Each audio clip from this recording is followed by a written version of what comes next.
Hola Francia, ¿qué tal? Aquí es Jaime Lorente, hago de Denver en La Casa de Papel. Hola Francia, yo soy Esther Acebo, interpreto a Mónica, ahora Estocolmo, y bueno, vamos a ver si estas frases para ligar funcionan.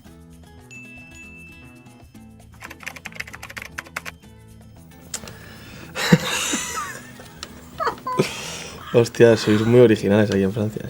Perdona, ¿podría utilizar tu teléfono? Tengo que llamar al cielo porque se les ha escapado un ángel.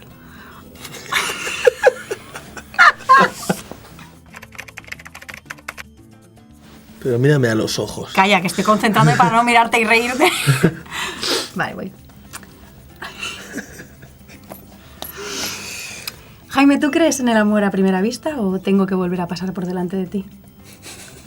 Es muy terror, ¿no? Yo creo en el amor a primera vista. ¡Pum! ¡Pum! En todas las ouijas que he hecho en 10 años, nunca me había encontrado un espíritu como el tuyo. En ninguna ouija. En ninguna. Y hago todos los días. En los últimos 10 años. Todos. Buah. Tu padre es jardinero, ¿no? Bueno, ¿Por qué? porque si no, no me explico que seas una flor tan bonita.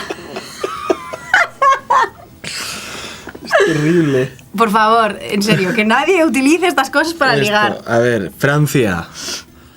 Vamos a renovar el repertorio. Por favor, un poquito de improvisación, de creatividad. Por casualidad no te llamarás Google, ¿no? Es que eres todo lo que busco.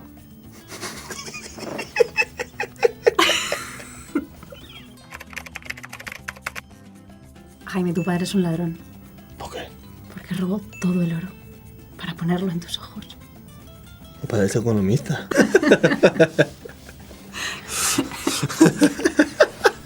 Bueno, Francia, ¿hay alguna que os despierte un poco el gusanillo?